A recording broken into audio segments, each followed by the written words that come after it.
Hi, welcome back to Reading with Leon. Today we are going to read Huey, Dewey, and Louie Meet the Witch.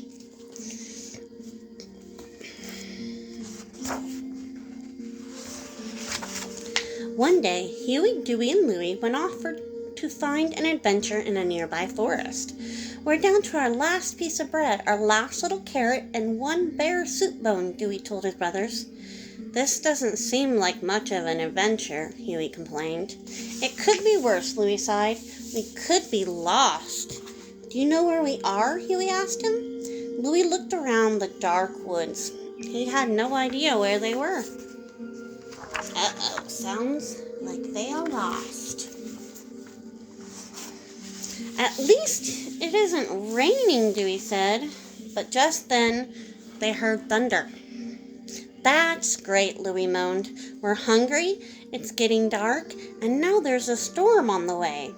The wind began to blow wildly through the trees. The boys couldn't decide what to do first. Find a place to sleep or find something to eat. Let's rest while we decide what to do, Huey said. Then he looked up at the sound of a tiny chirp. There he saw a skinny little bird that began to sing a lovely song. When the song was over, the hungry bird looked at the bread in Huey's hand. You poor thing, you must be starving, Huey said. Then he gave the bird the bread. That was so nice of Huey. What have you done? Cried Dewey and Louie. That was our last piece of bread. Do unto others as you would have others do unto you, said Huey. If I were a hungry bird alone in the forest, I would want someone to give me some bread, he added. Thank you, young sir. I will not forget your kindness, the bird chirped.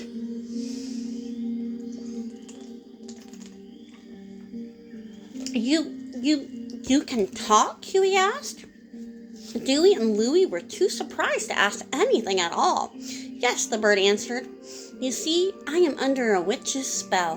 The witch lives in the cottage at the end of this path.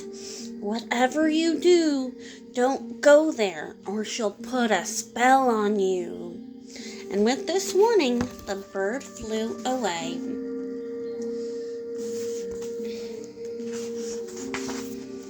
I'm not afraid of any old witch, Huey said. After all, we're looking for adventure, aren't we? Let's go see this witch for ourselves, added Louie. What do you think, Dewey? He asked. But Dewey wasn't listening. He was looking at a horse standing nearby. I'm going to catch that horse and take a ride, Dewey called to his brothers. When Dewey saw how thin and tired the horse looked, he changed his mind. Poor thing, he whispered. I've got something for you. Then he reached into his pocket and gave the horse his very last carrot before Huey and Louie could stop him. That's just great, complained Louie. No bread, no carrot. All we have left is one bare soup bone.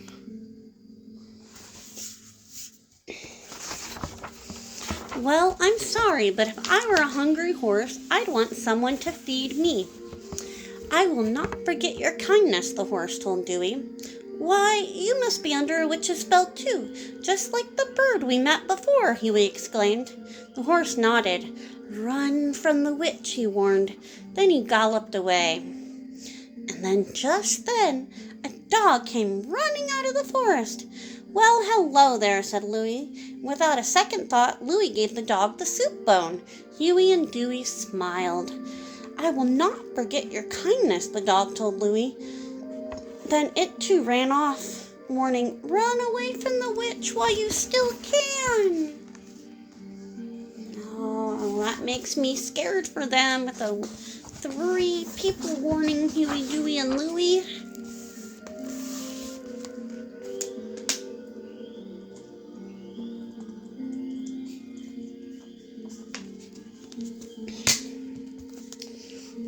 The 3 boys looked at each other. Now they had nothing to eat and no place to sleep. All of a sudden, they smelled a delicious smell. It's coming from over there, pointed Huey. He was pointing to the witch's cottage.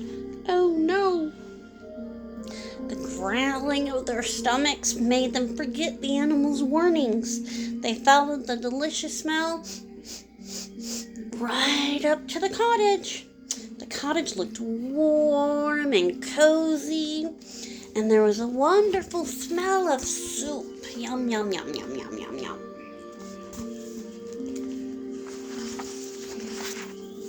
The boys knocked on the wooden door.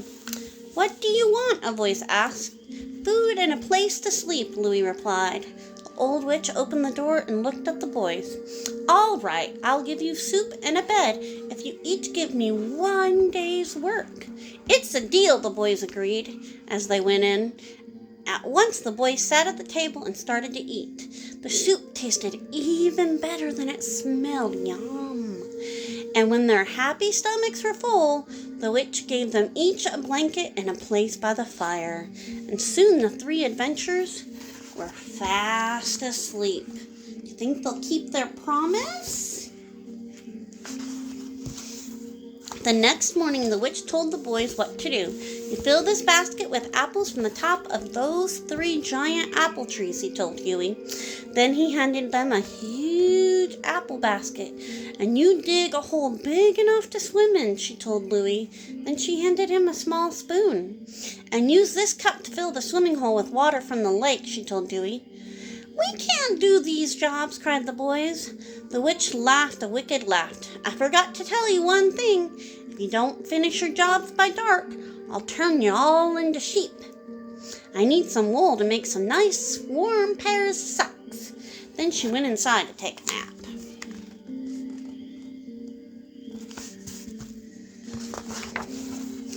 "What are we going to do?" Louie asked his brothers. "Bah, bah, bah," Huey said. "We might as well get used to it," he said. "There's no way we can do what she asks." Suddenly an apple fell into the huge apple basket. When Huey looked up, there he saw the bird to which he had given the piece of bread. "I didn't forget. You helped me," the bird chirped to Huey. "Now I'll help you." And the bird began to pick the apples from the giant apple trees until Huey's basket was full. "And you helped..." Oh, here's the picture. Almost forgot. Such a good story. "And you helped us." "Nay," said the horse and the dog. "Now we will help you, too." Then the dog began to dig a hole big enough for the witch to swim in. And next the horse took Dewey back on its back and galloped back and forth from the lake carrying cups full of water. And before dark, every job was done. "You have been very kind," the boys told their animal friends. "Is there some other way that we can help you?" "Take the witch's wand before she wakes up. Next, run to the edge of the forest and break the wand in 2. That will end her wicked spells and take away her powers. Then we will meet you there as soon as we can." Does that sound scary? Huey, Dewey, and Louie tiptoed into the cottage where the witch was fast asleep. They slipped the magic wand out of her pocket and ran as fast as they could to the edge of the forest. When the witch woke up and went outside, she couldn't believe her eyes. All her jobs had been done. "Those horrible boys! I'll turn them into sheep anyway," she decided. "That's not very nice to break your promise." She reached into her pocket for her magic wand. "It's gone," she cried. "I'll get those boys for this."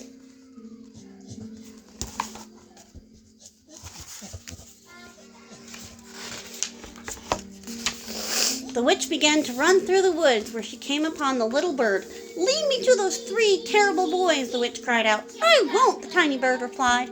"They were kind to me and you were not." And with that, off flew the bird. The witch ran along the path in the forest, hoping to catch the boys. Just then she spotted the dog. "Help me find those boys," the witch shouted. "I won't," the dog barked.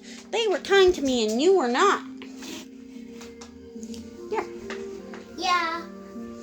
Then he ran in circles around the witch, making her dizzy, before he ran off into the woods. Here, no. Come on. No? Okay. I thought Leon wanted a drink. Now here's a picture of the birdie and the dog each helping out the boys some more. The witch crashed angrily through the woods when she came upon the horse. She jumped on and shouted, "Carry me to those two boys." "I won't," the horse neighed. "Let me guess, they were kind to you and I was not." "That's right," nodded the horse, and he would not budge. "Never mind," she cried. "I'll find them myself. You can't get good enchanted animals these days." Yeah. She ran back to her house and pulled out her broomstick. Then she flew through the forest looking for Huey and Dewey and Louie and her magic wand.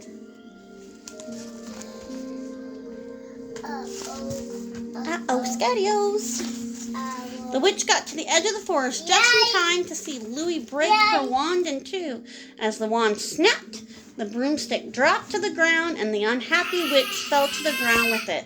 All of her magical spells were broken at last. Yay! In the very minute that the witch lost her magic, the bird, the dog, and the horse turned back into 3 men. The shortest one explained to Huey, Dewey, and Louie, "We were adventurers too. The witch tricked us the same way she tricked you. But we had no one to help us at all," added the tallest one.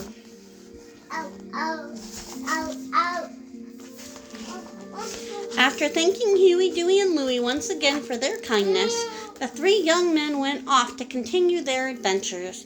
They told the boys they would be sure to watch out for witches from now on. The boys waved a cheery goodbye to them.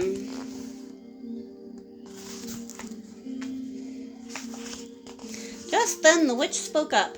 "That's all fine and good for you adventurers, but now that you've broken my magic wand, how will I get things done?" "Do you mean that you can't make that delicious magic soup anymore?" Huey asked. "Oh, that soup isn't magic," explained the witch. "My grandmother taught me how to make it." Yeah. Yeah? Yeah. Blah, blah, blah. Then that gave Dewey an idea.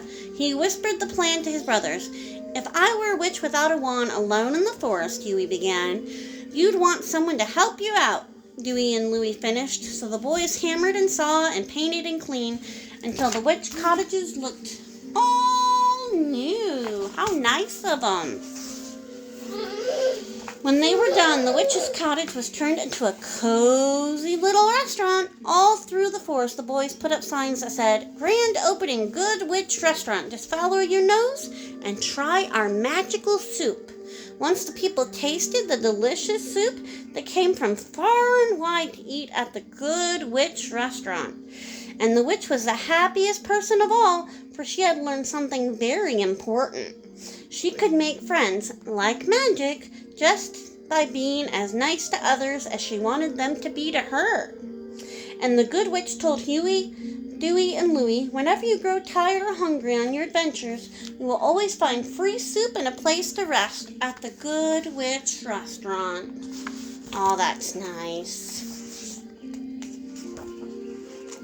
That's the end. I hope you guys have a wonderful day, and remember to be as nice to people as you want them to be to you. Bye-bye.